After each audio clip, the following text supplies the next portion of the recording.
I'm Heath Pearce, former U.S. men's national team player with stops in the Bundesliga, MLS, Denmark, and Sweden.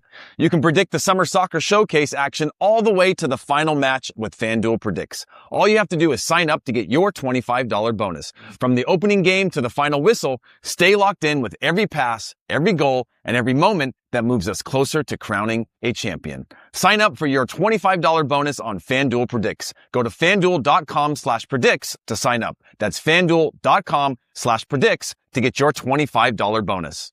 Listen to Orange Slices, sponsored by FanDuel Predicts, wherever you get your podcasts. Offered by FanDuel Prediction Markets, LLC, a registered futures commission merchant, 18+. Bonus is non-withdrawable and expires 7 days after receipt. Trading derivatives involve significant risks and may not be suitable for all investors. Manage your activity with our consumer protection tools. Restrictions apply. See terms at FanDuel.com/predicts/bonus offer terms. What is going on, everybody? Welcome back to Orange Slices. I'm here once again with my friend Mark McKenzie. Mark, we got a lot to catch up on, man. It's been you're not where you're supposed to be right now, so we've got to figure out what happened there, and then maybe get caught up on the match over the weekend. So, how you doing, man? Bro, I'm good, man. I'm not gonna lie, I'm sleepy. Okay. It's been, we're running from the top, okay? We got to Nantes, last match of the year. We got there around like that's where Bedoya played there, right? Was Bedoya? Right, well, speaking of Ale, he texted me, so I need to text him back. So thank you for reminding me. So we got there like 11 o'clock, but it's like an hour drive from a bus ride from the airport that we were at all the way to our hotel. Hit traffic, so it's like an hour and 30, 40 minutes. All right, so it's already a bit long as it is. So now we get to lunch, we spend the afternoon, we're at the hotel, take a nap, cool. Normal pregame, long day, kickoffs at 9, have our pregame meal meeting. And there was already rumors 9 p.m.? that stuff was gonna 9 p.m. Because here in France, they decided to do they decided to do a Sunday night kickoff 9 p.m. for everybody across the league. Okay, so it was going to be Saturday night 9 p.m., but they moved it to Sunday night 9 p.m. Make it suspenseful, get that feeling of like, oh my gosh, this is okay. Mind you, we're solid in the middle of the table. Okay, we're cool. We're just packed in there. We're not going to be in Europe, unfortunately, but we're fully safe. So it's not much, outside of just that feeling of ending the season on the note that we want to end it on. For Nantes, however, they're being relegated, and it's been official already for a game or two now. And there were rumors that stuff was going to pop off. So you go into that game, you're like, all right, what's going to happen? Is it really going to pop off? Is it just a bunch of, hearsay? What's going to happen? When we get to the stadium, we're driving, it looks like they got the SWAT units from the whole region of northwestern France. All right, we got truck after truck, we got police escort, we got motorcycle escort up front. Then we've got the riot gear prepared as you step into the tunnel, and you're going, bro. It's mad. And the worst part is the stewards are just there. The stewards are all around the stadium, but what are they going to do if something happens? Right. They have no equipment. They're like the first line of after the wall. They're the first line of like, oh God, we're about to get run over. The job is in the name, you're stewarding people. You're not like a private security force, Exactly. So we go out for warm up. They cheer us and they whistle their players. I'm like, oh boy, here we go. So then we walk out for right before kickoff, and they're whistling. I'm like, all right, how's it going to go down? First corner kick in 5 minutes, they start throwing stuff. Mind you, how it lines up is they're actually playing in front of their ultras. So the goalkeeper is right, his back is to the ultras. I felt bad for him because I'm like, this guy, he's not going to know what hit him until the last second. So first corner kick, they're throwing stuff. What's it called? Lighters, this, that, and the other on the field. Nothing crazy. 10 minutes later, we get another corner kick. I kid you not, it sounded like a Call of Duty map with how many like bombs and flares were going off. It was pow, pow, pow, pow, pow, pow, pow, pow, pow, pow, pow, pow, pow. And you just see green and white mass flooding the field. I was like, oh gosh. Oh God. So now you see the stewards kind of running because they're like, oh crap, what's happening? I'm not getting paid to deal with this, yeah. We got our security who are kind of posted up around the field because they're prepared for something was going to happen. You got the refs running off the field, bro. I think I was probably the first one off. I'm not even scared to say that I was one of the first ones off. I'm not dealing with that, bro. I don't think you realize the ultras out in Europe are no joke. So we go in the locker room. We're waiting 20, 25, 30, 35, 40 minutes. The captain goes to meet with the other captain. They're trying to play the game. The police, they finally get the ultras off the field. The ultras storm the field again for a second time while we're still waiting. So we're looking at all of this. Everybody got their phone out, on FaceTime, like, yo, mom, you won't believe this. Like, yo, honey, like, this is crazy. You got the game on your phone. Then guys are watching the other games, trying to figure out what's happening in the other matches because we're still waiting. Then they come back like, yeah, game suspended. Oh, bet. So me and Mrs. and I, we got our flight 12:50 today from Barcelona to Philly. So we need to get back. Because I got a taxi to take us 5 o'clock in the morning to Barcelona, which is like 3 hours away. So I was like, bet, we're not getting back at 3 a.m. no more. We're getting back like 1 a.m. The game was suspended at the 20-minute mark. Guys, take a shower. Let's go. We're getting to the airport early. Boom, boom, boom. Well, we step on that bus. They say, yeah, guys, our jet's not here. So what you mean? What you mean our jet's not here? Like, yeah, it actually never left Italy where it was stationed while we were here during the day because of technical issues. What? So now in my head, I'm like, okay, we got backup plan, Yeah, the backup plan is the plane that was going to take Rand back to Rand back to Rennes from Marseille.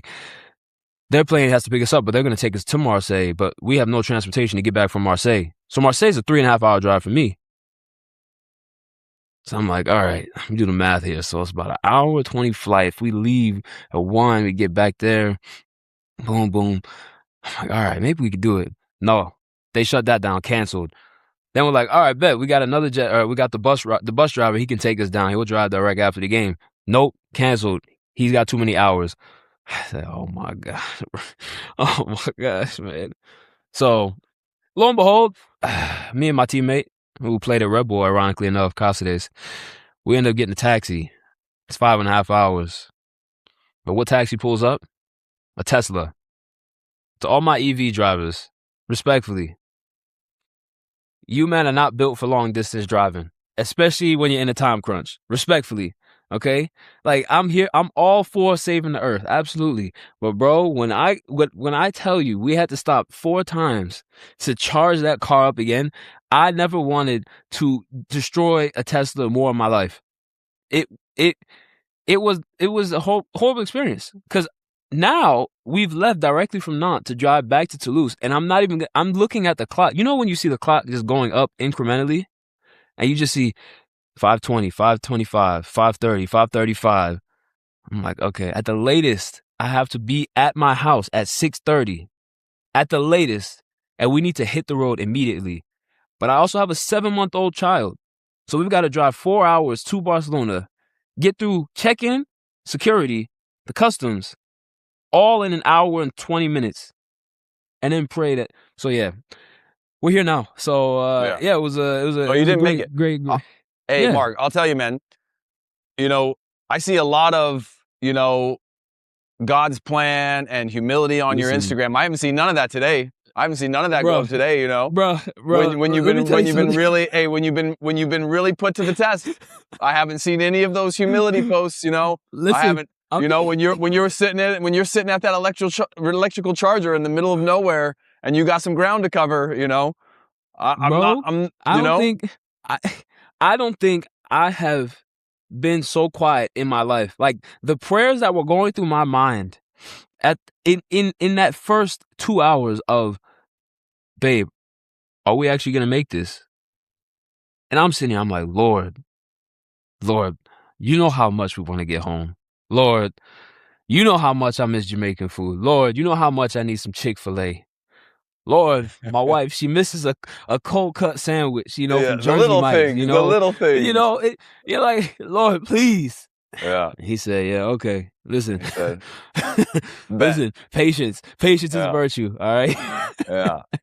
Well, you learned it. Yeah. You learned it. I mean, that's crazy. We'll ask you at the end of the show, just because we got a great special guest with us, but I want to ask you at the end of the show just a couple of these, stories that you might have also of like if that's your kind of craziest experience in stadium, the fear, because a lot of people, this kind of brings me back to CONCACAF and some of these places you got to go to where, you're most of the time you're like, okay, that was good, in and out, no worries, but then there's always that little bit of edge where you're like, what's about to happen right now, and I think intuitively you get a feeling when, like you said, goalie's got his back to the ultras, and then all of a sudden you could just feel something's about to go down. So I want to ask you more about that. We'll get to that towards the end of the show. But we have a special guest on the show today. He's the director of the new 5-part HBO Max docuseries, The U.S. Against the World, which follows the U.S. men's national team through the journey of the 2022 World Cup in Qatar and the brink of this summer's World Cup here in the U.S., Canada, and Mexico. Welcome to Orange Slices, Rand Getlin. Appreciate you joining us, man. Thanks for having me, you guys. Did you get a chance to listen in to Mark's story? And are you sort of like, why did we wrap filming already? Because these are the things we need? Man, I'm telling you, if we had cameras like literally everywhere deployed with all the guys all around the world, the stories that you would be able to tell, it's insane. The stuff they deal with. And the vast majority of people at home have no idea what they're navigating on a day to day. But bro, bless your heart. You're a good man. You're still smiling, still upright. Listen, I couldn't miss this chance, to connect not only with my boy Heath, but Rand. We spent a lot of time together over the last few years. So when I heard, we had Rand, I said, you know what? Lord, maybe you did line this up for a reason. You know what I'm saying? Maybe I did. As much flag as I'm gonna get from my wife for us missing this flight. This was on purpose. So yeah, man. I have to say though, when Mark messaged me, hey, I'm actually still in Toulouse, I was like, the way he wrote it, I was like, there's like 4 things in here. I'm going to bed. Like I'm not. They're not all connecting the dots of like the plane and the flight and then our producer Mike sent me the ultra storm in the field. I was like, this is more than I can capable of dealing with. I was on low sleep, so I was like, I'm going to pick this up in the morning. So here we are, and Mark's here, Rand, you're here. Just to start, this project spans over 4 years with the U.S. men's national team. Cameras are everywhere, in the locker room, at training, often at home with the players and their families. What was the process? Because I think a lot of people think about, like, wouldn't it be cool if, right? But what was the process of actually getting the federation to buy in and then building that trust amongst the players, knowing that, potentially their entire career's image and brand are in your hands? Yeah. I mean, first and foremost, I think it's always really important to point out this really started with the players. We met Tyler Adams in 2019 and he was, playing his first year at Leipzig, and I knew nothing about the sport. But we had this show called Prodigy where we got to choose 8 of the world's best young athletes under the age of 21 who we thought had a chance to be ascendant. So, not knowing the sport, but knowing sports at a very high level. I used to cover the NFL. I covered the NBA, like trust my talent identification ability in terms of just like raw athletic ability. Right. And I'm watching like YouTube highlights of Tyler Adams and a handful of other players. And I see Tyler hit this crazy pass that interesting, right? It's like Tyler and it's a long pass. But the precision on it was such that it like made me perk up, like, ooh, cause I could conceptualize if a quarterback were to do that with his arm, we'd be like, wow, he threw that on a rope. That was crazy. And you can tell the scale of the field is larger, right? So like these things are connecting for me, and having been like a longtime sports guy, and I'm like, let me watch more. And then as I'm watching him, I'm like, oh, he doesn't score many goals and he doesn't serve up a lot of assists, but this guy would be hell to play against. Look at how quick he is. Look how quick he's able to identify where he needs to be next. And he seemed to be operating a split second faster than everybody and have the physical ability to map the early recognition to action and was just destroying stuff. So I started with no knowledge of the sport, being like, oh, this guy's a destroyer. And, I was back in 2019, 7 years on, like, perfect description of Tyler Adams. Guy is a destroyer. He's world class at it. And anyway, long story short, we had such a great experience working with Tyler that as we were talking to him, we're like, man, this guy has it made. He's in Europe. Sarah and him had just moved in. He's got his girl with him. Life's good. And then we say, what's the biggest honor in your life? I want to play for the U.S. men's national team at the highest level. It would be an honor to one day captain the U.S. men's national team. Now, I know what the U.S. men's national team is because I'm an American, and every once in a while the World Cup comes around and we cheer. And outside of that, we're paying very little attention, the average NFL, fan. And when I heard him say that, it was another moment where I kind of perked up like, oh, that's interesting. That's the most. In the NBA, I want to win an NBA championship. In the NFL, I want to win a Super Bowl. In soccer, I want to win for my national team. That's different. So you start double clicking like, Tyler, are all your teammates, like, are they good guys? Man, greatest guys. And so that was it for us. Like it sparked. We knew the World Cup was coming. We couldn't understand why America wasn't paying closer attention. We had these amazing young guys that are all over the world trying to make it happen and make the country proud, right? Like that's their ultimate aspiration. And we started talking to the U.S. Soccer Federation in 2020 about this. World shuts down for COVID, literally right after. And I still don't know anything about the sport really, but because I'm at home for a long time, I played 2,000 games of FIFA Ultimate Team. I learned tactics. I learned players, right? I learned the game like at a high enough level where I can actually now converse with these guys. And I'm watching a lot. I'm watching COVID ball so I can hear the communication on the field and all these different things. And I'm like, I'm in it at this point, right? And I don't even have like the full fan experience, but like I'm in it.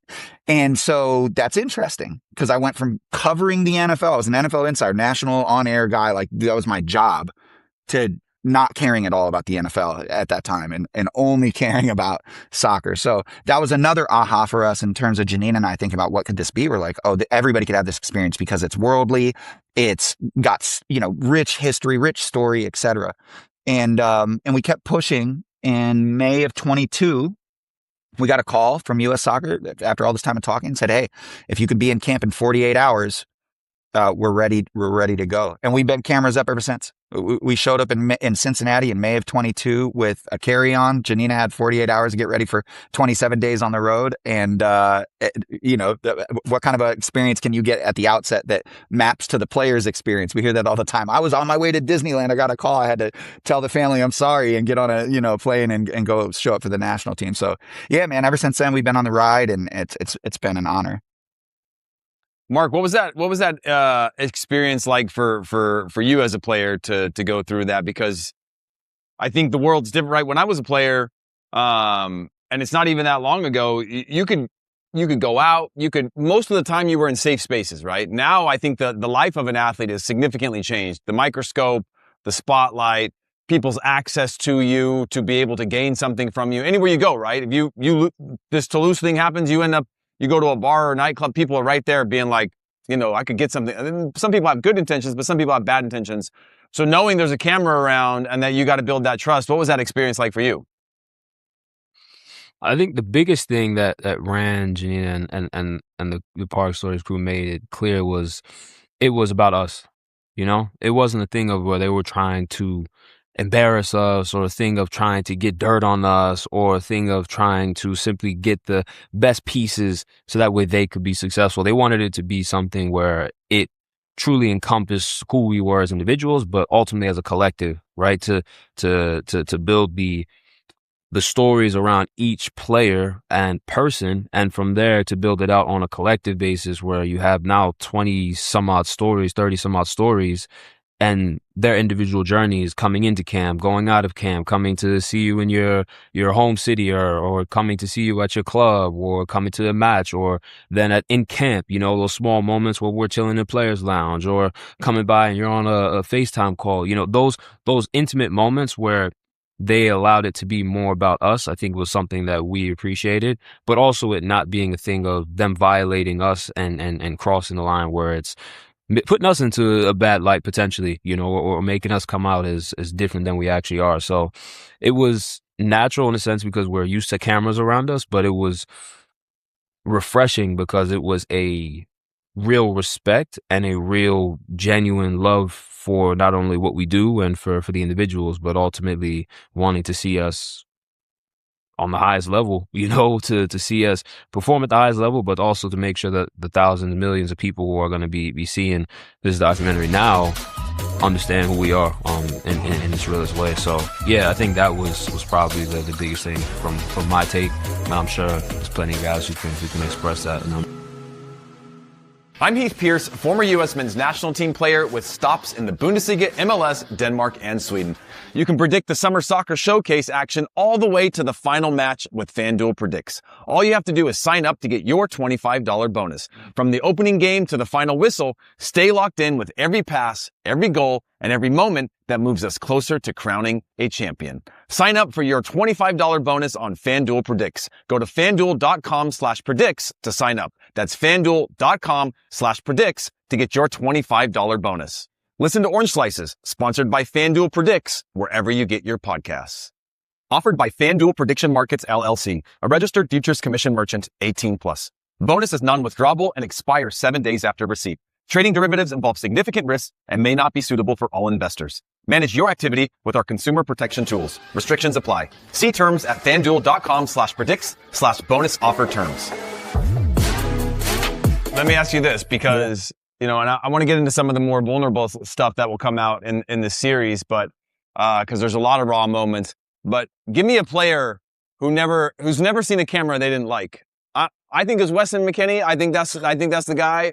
But like, give me a name or two of somebody who just was like, oh, camera's here, no problem. And either they can ramp it up, or they're just naturals in front of the camera where they've got a life after playing the game. Yeah, I mean, honestly, one of the things that was also really cool and revelatory was so many of the guys have amazing personalities, right? And like this collective is awesome, but like, and I know this is a cop out, but it is true. Like, you're going to see guys really well reflected throughout the series in dimension and in like over a long horizon. So did you get a chance to see episode 1, Heath? I think you did. Yeah. I mean, so you see it, right? Like we look for these very natural on-ramps and off-ramps to give you some context on who a player is. And we do that throughout the show, and you get introduced to different guys along the way, in different ways, right? Because you want to make sure that you try to make it as true to them as possible. In camp, it's like, it's fun because the guys are hilarious. I mean, it's like, if you guys would have had cameras running at all times, it would have been an amazing show as well. And so, for us, like, I would say they're all great. Mark is amazing. In terms of like running to the camera, nobody. Literally nobody was like looking for the camera. But I would say that, like, yeah, Weston pops, of course. He's fun to be around. Tyler is, a guy that is going to talk a lot, and that's entertaining. He gets on guys, and it's hilarious. Matt Turner's great. Matt Freese, who's come in later in the game, has been great. Serginho sits down. You'll see, like literally all the guys sit down, and I think they're all entertaining for different reasons. Hey, did anybody do the like more of the office style where they address the camera regularly? Something happens and the camera, they break the fourth wall. Like, it's just the natural look to the camera of like, hope you got that. Yeah, I mean, that starts to happen more as the show goes on. You'll see it. So it's like, episode 1 is year 1. So we're just right. But by episode 5, we've been with them for 4 years. And so you start seeing these things where, I don't want to give any spoilers, but there is one where a guy looks directly to Cam and addresses something that just happened at training. Like, can you believe that? Can you believe that? And we're sitting there at home like, I love that, because what it shows is that over time, and so that's owed to our my co-director, Luke Korver. Unbelievable, right? Like he's he doesn't say much. He's like, you see him, you tell him, Mark. I mean, what's it like working with Luke? He's the best. Bro, I love Luke. This guy, he doesn't, but bro, his you get around him, you're like, Luke. You're like, Luke is there, he want to say something, but he's like, and you both look at each other in the corner of your eye, and you just have that unspoken, that unspoken conversation. So yeah, he's the best. Yeah. We told him. So Luke Korver worked with LeBron James, Kobe Bryant, Michael B. Jordan, you name it, the greats of the greats, and like phenomenal director of photography, great co-director. And he's the one that has shot almost all 85-90% of what you see on screen that's not gameplay came out of Luke's camera by himself over 4 years, which is insane. But he knows where the story's at, right? But the guys have become so comfortable with him because his energy signature is like this, which is one of the things we love most about him. And they know that he's there to tell the story as fully and accurately as possible. So in funny moments, you know, he's in there and like the guys are cutting up and having a good time and they speak freely. It's our job to edit it down to make sure that, you know, the free speaking, you know, stays on the right side of the line, which is great because 99% of the time these guys are on the right side of the line. Every once in a while we make an adult joke and we're like, yeah, probably not gonna put that one out. But what you want to do ultimately is, and Mark, you said this earlier and it's very important to us and we made it clear to them from moment one. This is about them. Okay. So one, I'm a journalist. I grew up, you know, as an actual like formal reporter and needed to be, you know, accurate. But I always felt like as reporters, it was impossible to be accurate about these incredibly complicated stories if you don't spend a year or two researching them, right? Like how could you possibly know everything? But the business doesn't allow for that. You got to turn things around quickly. So naturally there's a lack of actual substance and understanding when they go to write these things that are definitive. And so our model has always been, no, live in the spaces and learn what is accurate. The one time a guy has a bad thing happen, that's not who that person is, right? That's the one bad thing that happened in their life. And so we need to make sure that we contextualize who they actually are so that when that one bad moment happens, it's properly analyzed, right? And a good, you know, example of that, he's spoken publicly about this, is Tim Weah. Unbelievable human being. You know, Mark, you guys could not be closer. Like we love Tim Weah. You know, he's an amazing dude. And in episode 2, it's Copa America. So we know that he had a moment that still haunts him to this day out there against Panama. And it was just a moment. And so for us in the show, it was wildly important that you meet Tim Weah in episode 1 and get to know his story in episode 1 so that by episode 2, when this anomalous thing happens, this once in a career for him thing happens, it's properly contextualized. And you see the way we're all the way on the inside. So Mark, you haven't even seen this yet, but like we're there, we're in the locker room. We know everything. We saw everything and we put it on screen.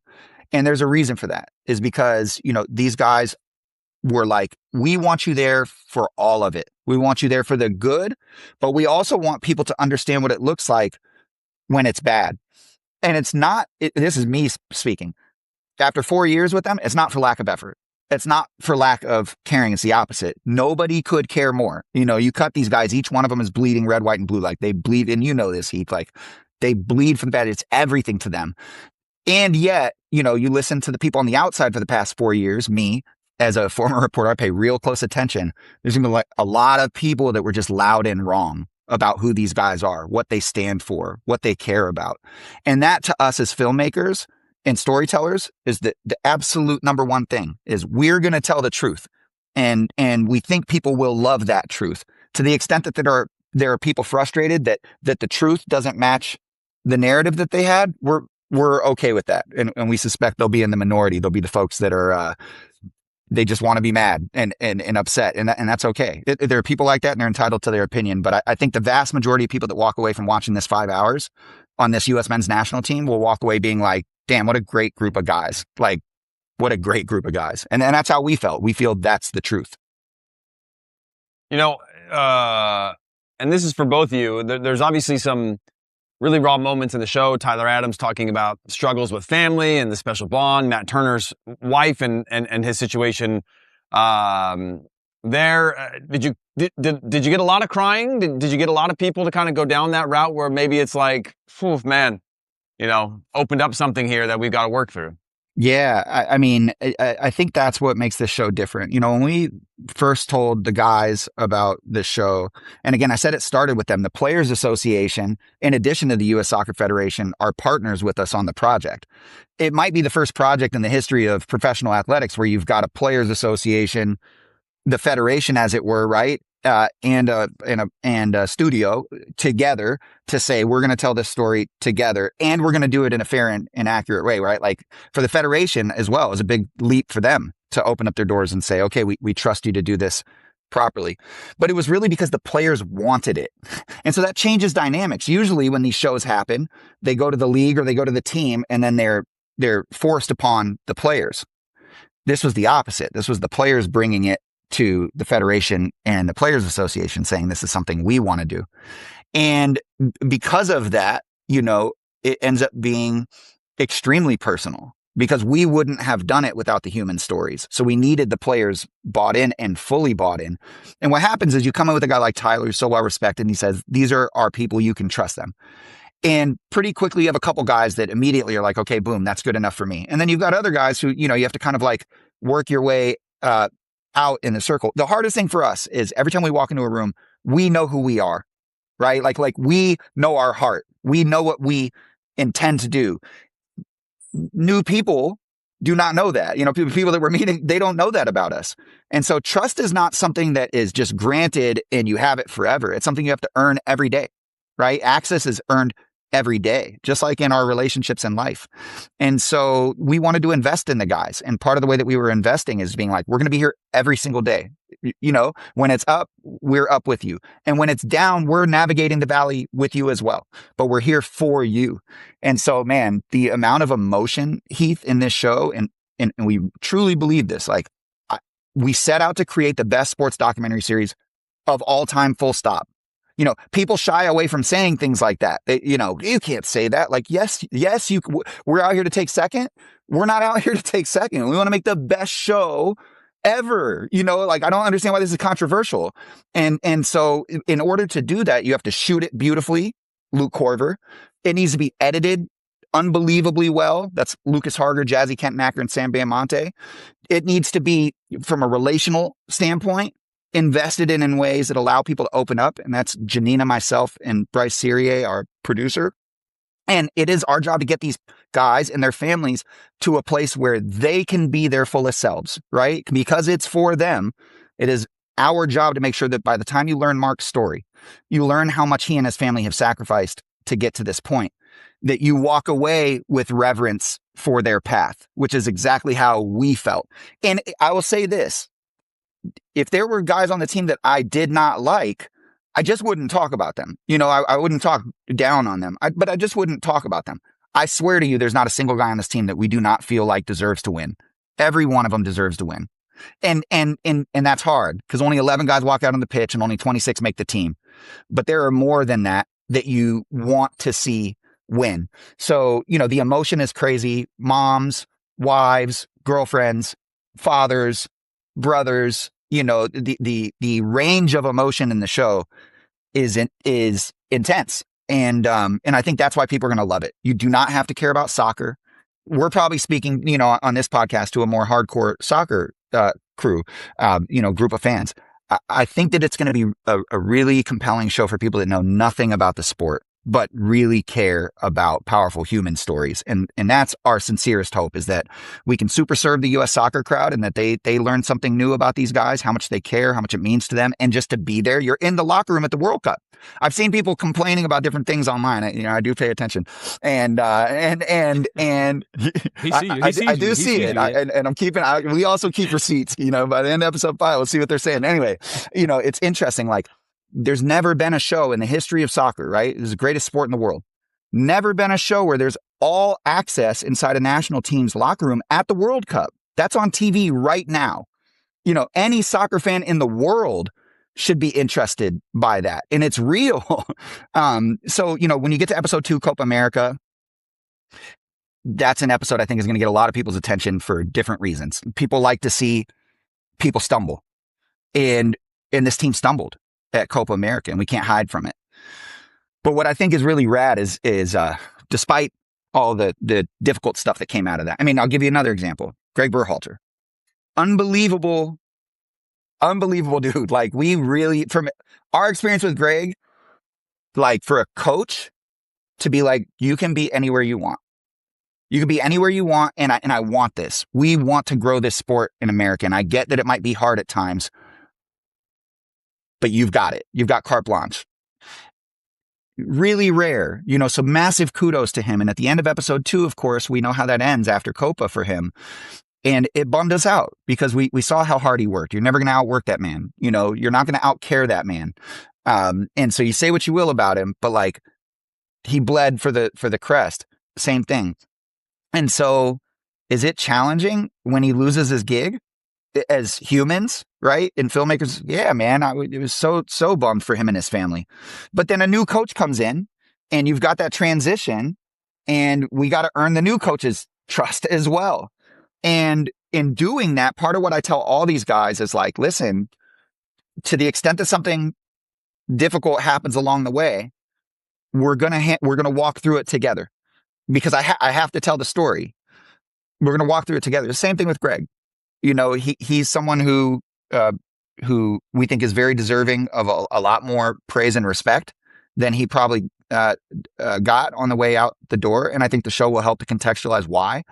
And I think that a lot of people will probably reframe how they view the guy. But Greg knows, you know, we've stayed tapped in with him. We make sure that nothing is a surprise. You know, I want everyone to be aware of in advance, you know, on this team. They've trusted us to be in their universe. The least we can do is make sure that they're aware that these difficult moments exist.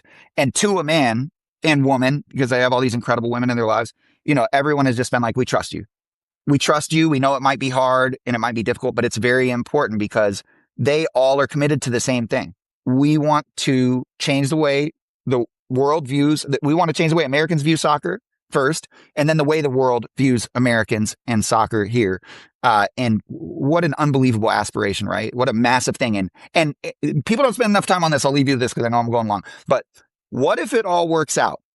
What if they go on a special run this summer at the World Cup? What if? And one thing I find in the U.S. soccer fan base, unfortunately, online at least, is they're jaded. You know, I get it.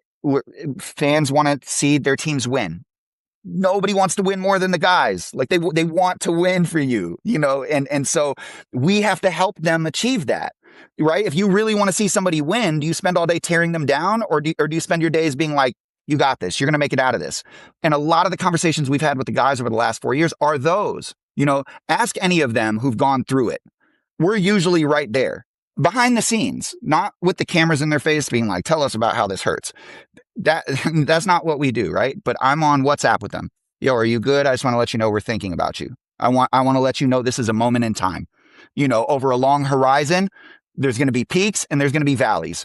And you're going to navigate them all and you're going to finish on the mountaintop. And you know, that's important. And I think as a country, we could learn a lot from these guys if we paid closer attention to just say, if we can put a battery in their back and give them a little bit more fuel, they will run through walls for us. They're already doing that despite the fact that we don't really support them as much as we should. Imagine what would happen if the entire country got behind them. And so it's our sincerest hope that this show plays a small part in catalyzing more support for the guys. Because after 4 years of watching them struggle and grind, you're like, man, nobody deserves it more.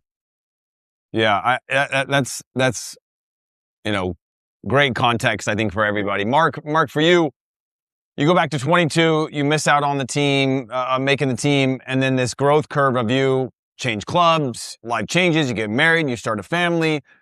But along the way, right, and I think this is an interesting thing, is regardless of the national team's success or struggles or whatever, there's still the individual that fits within the context of it. And the national team's a unique place because you always want to be on the field. You kind of deal with this ebb and flow of like, man, I'm in the national team. Like, I should be happy. But then the personal ego and ambition is like, I need to be playing. I need to be starting. I need to be a lock. I need to be like respected. I need all these things. So for you, did you experience times through these last sort of 4 years where you feel a little vulnerable because the cameras are there, or you're kind of dealing with like the good and the evil on each shoulder of like, I want to say something, but I shouldn't say something. And because there's just like, sometimes a camera can be a friend and sometimes it feels like it can be an enemy. In all honesty, Rand and I have had multiple conversations about this just throughout this cycle.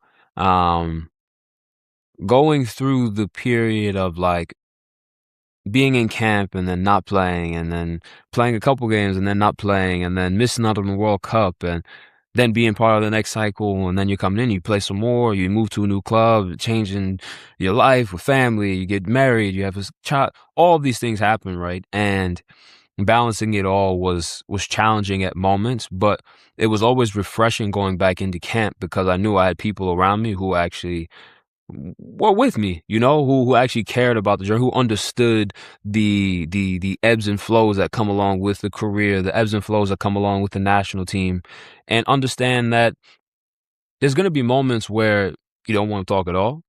There's going to be moments where you want to let it all out, and whatever's in between there. So they, Rand and Janita and Luke and the whole team, they did a great job of kind of finding that balance of allowing us that freedom to speak what was on our chests and what was on our hearts, while also understanding not everything can go in. Not everything is going to be, not everything is necessary to be released. Some of it you just need to vent. Some of it you just need to release and get it out. But I think for me, it was, like I said before, it was just refreshing. So the stuff that I was saying, I tried to be as real as possible, as authentic as possible, and let people understand that you have that battle within yourself, especially when you step into the national team, of understanding, yes, you want to be a competitor, and yes, you want to play every game, and yes, you want to be on the pitch, and yes, you want to go and play in Copa America and World Cup and Gold Cup, and yes, you want to win trophies, but the collective is also extremely important. And what role am I playing in this, right? Similar to what Rand was talking about of providing a battery pack to guys. I think in periods where maybe I didn't want to push guys or because I wasn't playing, I had to fight that and say, you know what? To heck with, my feelings and my emotions, those are going to jack me up even more than anything. It's going to put me in a state of now when I get my opportunity, I'm going to screw up even more because I've now not even invested in the guys around me and tried to be part of something bigger than just myself. And that's hard to do. I think in any environment, each of us can talk about being in situations where you're like, I don't feel like doing this, but getting out of your feelings and saying, no, it's not about that. It's not about that. It's not, I got to fight that. I got to put that down. And that's what I really tried to focus on more than anything else is providing that for the guys around me.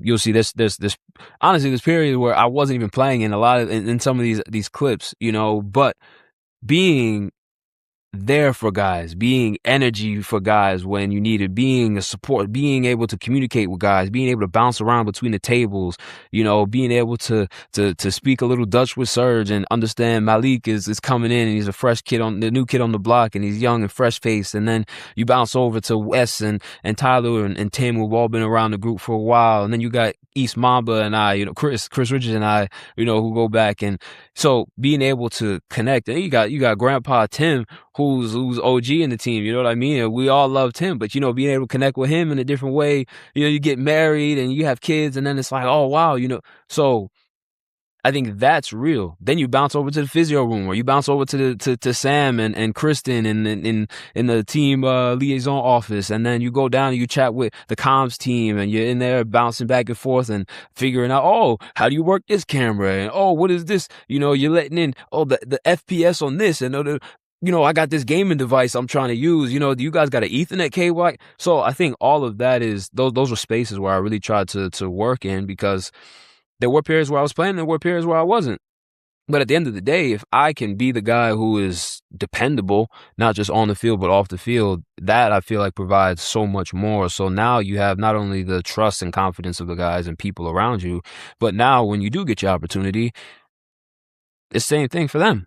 You know what I mean? So yeah, man, it's, I think we all understand that, but it's easier said than done. But yeah, that's my feeling, my 2 cents. Rand, take this however you want as a question, but in like youth soccer at my daughter's soccer club here, they say that like no parents are allowed inside of the space, right? This is because we don't want sideline coaching, we don't want distraction, we don't want all these things.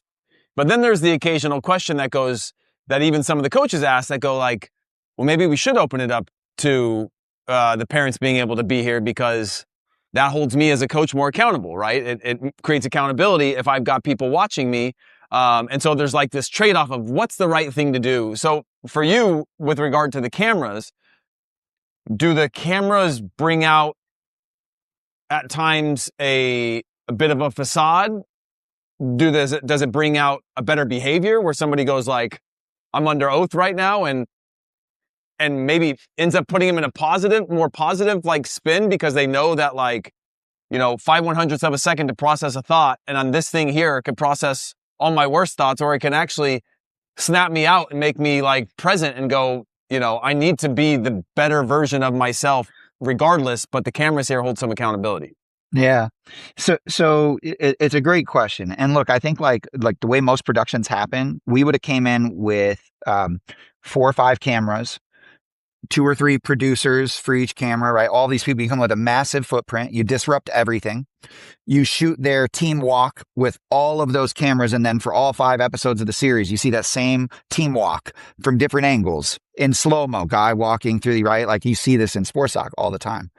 We had 1 camera. So it's actually not cameras. It's a camera. And it's the same guy that has been with them since May of 2022. And as Mark mentioned, he's brilliant human, but when he's working, he's not a talker. Like he's there to tell the story 15 hours a day. And so I think, the benefit of telling a story over 4 years is these guys can't hide from us and we can't hide from them. We see each other, right? And when you're grinding in camp, I mean, bro, the Gold Cup run was how many days? It was like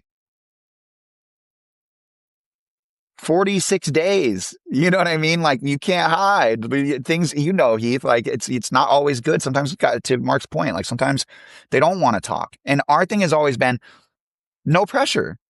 If you want to talk to us, we are here. And if you don't want to talk to us, absolutely no pressure. Now I have a job to do, so I'm going to ask you, will you come talk to us? But it has never been a moment that a guy has said, you know what, I need some time or not right now or whatever, that we're not like, okay, cool, no problem. Hit us if you want to, catch up later. And so I think that also allows them to have really profoundly human moments in private when they need them. But by allowing them that grace, now when the camera's rolling and they're cutting up on the bench and having conversations that are usually just between teammates, they don't censor themselves. They really do trust us. And so, we had 300 days in production. We captured 600 hours of footage of these guys in their homes and in competitive environments. So, we distill it to the 5 that feel truest to us. 600 hours down to 5. But imagine what could happen in the future if, think about, you asked who has a possibility to do stuff in media, et cetera. Obviously, Mark. Tim Ream is great. Matt Turner could do it. Tyler Adams could do it. Weston could do it. Tim Weah's hilarious. I think he would do different formats. But like all these guys are going to do what you guys have done, which is continue to grow the game in other aspects as they grow into their lives and build their families. And so what happens if we win a World Cup in the next, let's call it little bit, and we've got this vault that tells the definitive story from at least 22 through whenever that happens. Imagine the story you could tell with that. So I think they get that. The guys get that, and they don't want to hide from the camera. But they also are not pandering to the camera. The camera is a natural element of their environment. It's there. And they've just accepted that. And so that allows us as storytellers to be like, and this was many years ago, we were like, okay, we're in it with them now. Like there is nothing off limits to us. We may just need to give guys a second to process some of the harder stuff in life on their own, but then they'll come back and talk to us about it. Let me ask you this, because like you said, you keep receipts. The soccer world is a very intense, negative place, especially around our U.S. men's national team. This is my last question. How do you find the balance, right? You can't give editorial say to the players, right? Because you're a storyteller. You have to tell that story yourself. Yep. You can't cave to what people are going to say on the internet about being, there could be anything from you being just like a mouthpiece for U.S. soccer, right? This is a PR campaign. This is whatever that is. How do you find that balance where you stay true to yourself as a storyteller and filmmaker, without succumbing to the fact that like the reality is like PR, the comms team from U.S. Soccer definitely wants to have a word, right? The players definitely want to have their vision shaped by their view. The perception of U.S. Soccer wants to have a say in either seeing us fail or seeing us succeed, and anywhere in between is you just being a mouthpiece. How do you find that balance? Yeah, so we really did that work at the outset. It was a bedrock for us. It's like, we will not come in to tell a sanitized version of this story, period. Like, I won't sign up to give you 4 years of my life for this. And again, remember, we with the players are pitching U.S. Soccer and the U.S. Players Association. And then the U.S. Players Association and U.S. Soccer came to the table and were like, we get it. You've got creative, basically, and this is for anyone that would ask that question. We had full creative autonomy. As between us, U.S. Soccer, and the U.S. Players Association, there was nothing off limits except for medical, right? So we couldn't just mob into the physio room without asking. But we earned those permissions from the wonderful folks on staff over time. They were like, no, you can come in as long as the players are okay with it. We're okay with it. And the players invite us in when they're getting worked on, right? And so you're there.